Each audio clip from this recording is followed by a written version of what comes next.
नमस्ते सबैजनालाई। म चाहिँ अब लागे दुबईतिर हाम्रो दाइको होटलदेखि मध्यपश्चिम A1 होटल हैन, त्यहाँदेखि लागे मेरो दाइ भाउजू। ओके अहिले काली भएको छ, यति राम्रो हुनुहुन्छ।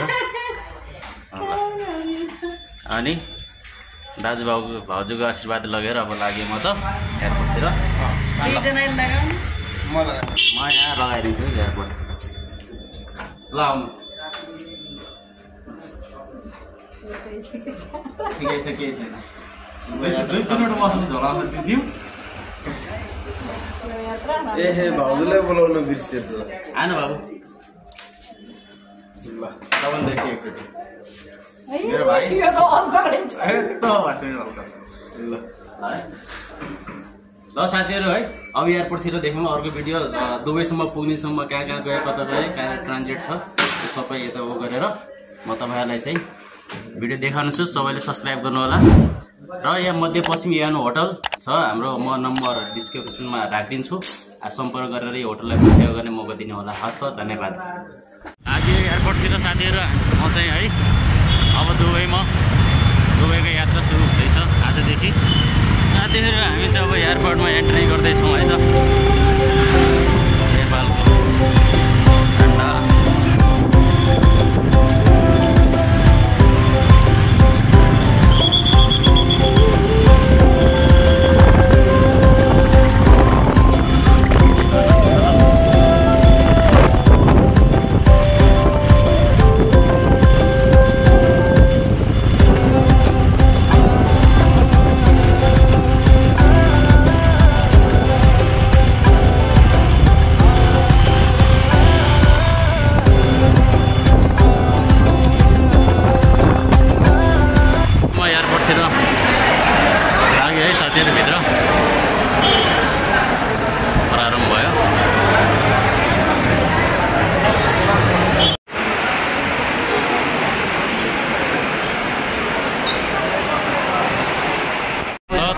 फाइनली चाहिँ म गाडीमा बसेँ है, प्लेनमा लैजानको लाग्यो दुबईतर्फ होइन। हाम्रो प्लेन यता छ र यात्रा हुँदैछ। म आइपुगेँ एयरपोर्टमा। अब प्लेनभित्र बस्नको लागि भिड छ है त साथीहरू है त। भित्र चढ्नको लागि बोर्डिङ पास हुँदैछ साथीहरू। हामी जाने प्लेन यही हो र नेपाल एयरपोर्ट।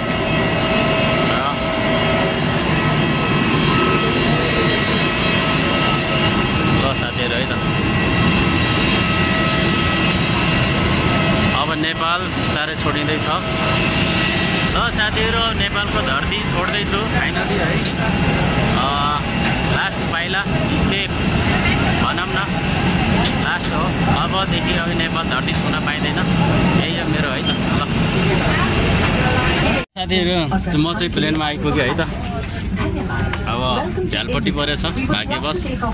4 चोटि प्लेनमा बस्यो, 4 चोटि नै झ्यालपट्टि परियो। त्यो यस्तो हुन्छ है त साथीहरू कि मेरो अगाडि चाहिँ यहाँ सेफ्टीहरू राखिरहेको हुन्छ। कसैलाई भमिट हुन्छ भनेपछि यसमा यो पोलोथिन ब्यागमा उल्टी गर्ने होइन हुन्छ। यहाँ सेफ्टी कागजहरू छन्, पढ्नको लागि किताबहरू पनि छन्। र यहाँ लागिरहेछन् है त, माथि झोलासोला राख्ने डरहरू मैले राखेर आइसकेँ। र बाहिरको हाम्रो चाहिँ नेपाली एयरलाइन्स ठ्याक्कै रहेछ सामान्य। खुसी त्यो कुरा, कस्तो राम्रो भ्यू आएको छ। नमस्ते सबैजनालाई। र मैले धेरै मिस गरेको छु मेरो आफन्तजनहरूलाई। र मैले फोन कसैलाई पनि गर्नै भएन र म त्यसको लागि माफी चाहन्छु। कसैलाई जानकारी गराउन पनि सकिनँ। र अब फाइनली भिसा आइसकेदेखि अलिकति मेन्टली चाहिँ दिमाग हल्लिँदो रहेछ। घर परिवार छोड्ने अलिकति मन दुखी हुँदो रहेछ। मानिस हो, मानिसको हरेक मानिसमा त्यस्तो चाहिँ हुन्छ। जनावरमा त हुन्छ भन्दाखेरि चाहिँ माया प्रेम त म मानिस हो। आफ्नो घर फ्यामिलीलाई छोडेर जाँदाखेरि चाहिँ अलिकति दुःख चाहिँ हुन्छ। त्यो दिमागलाई शान्त बनाउनलाई, आफूलाई मन बुझाउनको लागि र घर फ्यामिलीको मन बुझाउनलाई मलाई धेरै समय लाग्यो र म कसैलाई पनि फोन गर्न सकिनँ। त्यसको लागि क्षमा चाहन्छु। यही भिडियोको मार्फत म भन्न चाहेँ सबैलाई धेरै माया सम्मान, राम्रोसँग आफ्नो ख्याल राख्नु होला है त। लाग्यो दुबईको लागि। बाई बाई र दिल्ली हुँदै जाँदैछौँ र दिल्ली आइपुगिसकेपछि एप्लेन उड्दाखेरि चाहिँ भिडियोहरू फुल ब्लग हेर्नु होला। प्रीति एसकेटी युट्युब च्यानललाई गएर सब्सक्राइब गरिदिनु होला है त साथीहरू।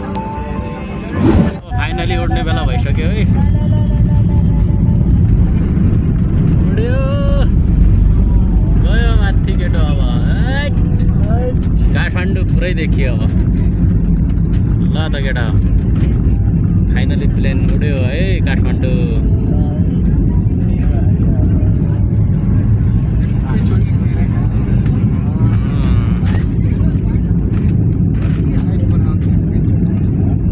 घुमाउँछ अहिले फेरि एकचोटि।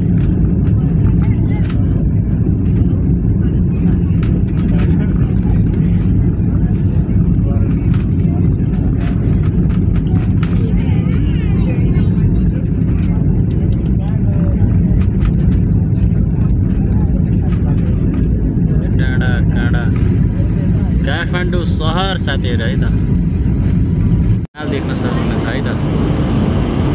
हेर्नुहोस् त मेरो म बादल माथि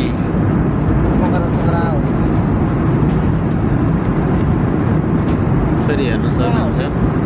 हामी चाहिँ यतिखेर चाहिँ बादल माथि छौँ साथीहरू है।